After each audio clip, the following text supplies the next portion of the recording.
Chapter 12, To See a Ghost, page 112.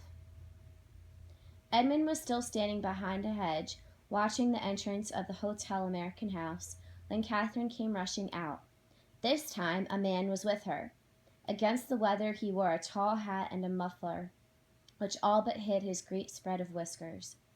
As Edmund looked on, the two hurried off the same way Catherine had come. Edmund tagged behind, keeping his distance. Suddenly he realized who the man was. It was the one he'd seen trying on a coat at the clothier that morning, the very one Mr. Dupin claimed was Mr. Ratchet, his stepfather.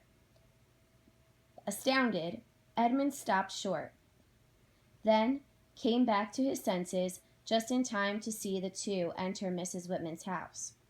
Panting for breath, Edmund stood before the closed door trying to decide what action to take. He could steal back behind the house where he assumed Mr. Dupin was meeting Mrs. Whitman and tell Mr. Dupin about Mr. Ratchet. Then he remembered the man's words that he must keep away. Page 113. The last thing Edmund wanted to do was antagonize him again. No news of Mr. Ratchet would have to wait while he went in search of information about the Lady Liberty. Resolved, Edmund started off for the docks.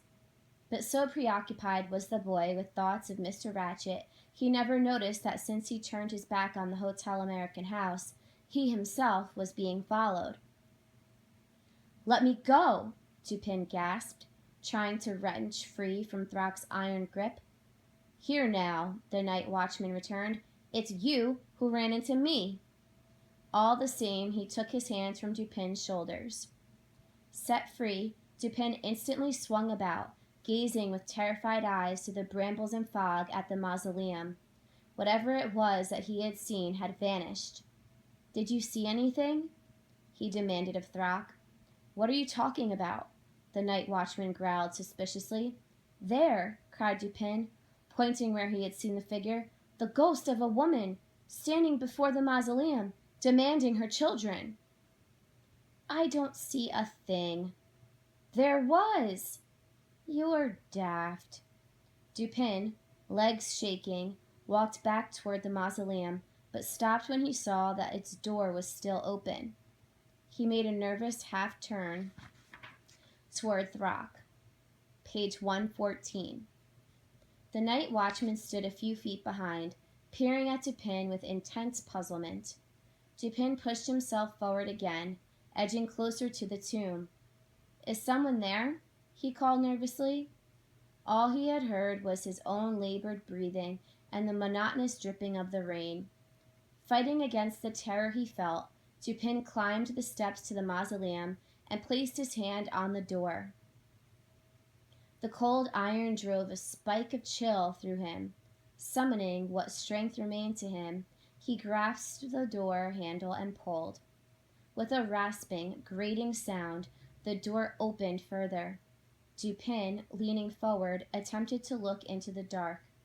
The stench of decay brought a wave of nausea. It forced him to back out. Sweating profusely, he clung to the door frame and leaned forward. "Hello," he called in a hoarse whisper. Only an echo answered. Gradually, his eyes grew accustomed to the dark. There on the floor he saw, long and narrow, what appeared to be a body. With a hammering heart, Dupin crept inside the mausoleum. As he did so, his eyes remained fixed upon the form on the floor. Tentatively, he put his foot forward. There was a soft, crinkling sound. Steeling himself, he touched the object with shaking fingers. It was a straw mattress. As he bent to examine it, Dupin sensed that someone was in the doorway. With a start, he stood up and turned. Throck had followed him into the mausoleum. Page 115. Dupin recalled the man as he'd first seen him at the docks, hovering over the dead woman. A feeling of dread engulfed him. "What are you doing here?" he demanded. "You're the odd one to be asking that," Throck retorted dryly. "What do you mean?" Dupin said.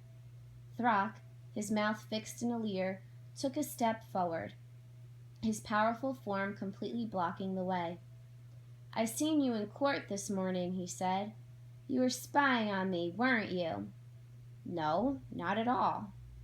"Two can play this game, can't they?" Throck continued. "Well, this time I followed you. Not that you knew it. And where do you go? Right to the Providence Bank, where that robbery took place, wasn't it? How's that for detail?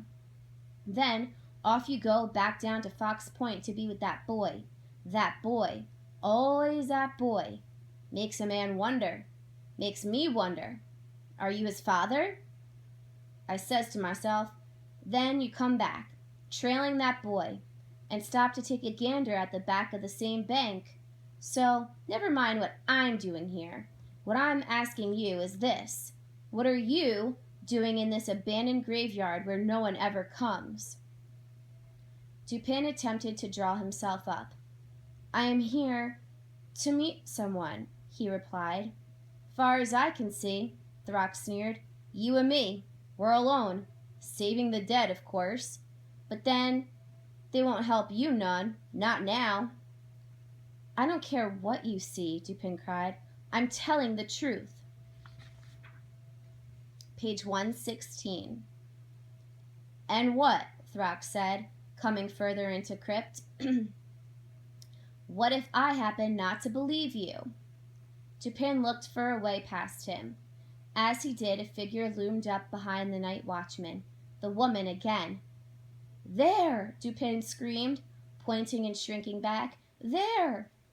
Throck spun around. "Is that you, Mr. Poe?" Mrs. Whitman asked. Pushing by Throck, Dupin stepped out of the mausoleum. Mrs. Whitman stood at the foot of the steps, gazing up, shawl over her shoulders to protect herself from the drizzle. For a moment, she and Dupin simply looked at each other. Then Dupin, struggling to pull himself together, turned to Throck. "You see," he said in a voice not altogether firm, "there is a woman." Throck scrutinized Mrs. Whitman. "Is this man," he asked, "some friend of yours?" "He is," she replied. "And were you to meet him here?" "I was. Is something the matter?" she asked. "No, nothing," Dupin quickly answered. "I think you may go," he said to Throck. Throck began to speak, but saw Mrs. Whitman's stern eyes upon him and changed his mind. Sullenly, he walked to the gate and out to the street. There he turned and leveled a finger at Dupin. "Don't you forget, I'll be watching," he called. "Throck sees it through." Dupin kept his eyes upon Throck until the night watchman lumbered out of sight. Page 117. Then, leaning against the mausoleum door, he tried to calm himself. Mrs. Whitman watched him anxiously. "Mr. Poe," she said, "what is happening? Why are you looking so ghastly? Who is that dreadful man? Why was he here?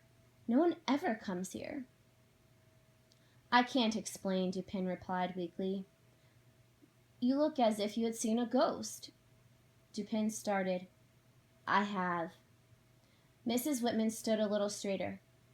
"Mr. Poe," she demanded in a shocked but urgent whisper, "have you been drinking?" Dupin shook his head. "Then what was it?" "I'm in dreadful pain," he said, reaching out. "Great pain. Please, give me your hand." "Mr. Poe." "I have been so alone. So—" "Mr. Poe, it's not wise for us to remain here. My mother has invited people for tea. They are gathering in the parlor at this very minute." "Just a few moments," Dupin begged. He was not sure he could walk even the short distance to the house. "Helen, my life has been miserable without you." Mrs. Whitman took a step toward him, but stopped herself and glanced back over her shoulder. "Please," she insisted, "we cannot remain here. I can't have scandal." Dupin sighed, closed his eyes, and again held out a hand. "There is so much I need to tell you." Mrs. Whitman began to reach toward him. Page 118. I sent you a note last night, he said. Her hand halted. I never received it, she said. Dupin opened his eyes. My mother intercepted it, Mrs. Whitman explained. But you mustn't say anything about it. Now please, Mr. Poe, take possession of yourself and come with me into the house. And be warned, we will be surrounded by enemies. So saying, she forced herself to turn about and walk up the path toward the rear door of the house. Dupin, pausing, only to look wonderingly back at the mausoleum, followed.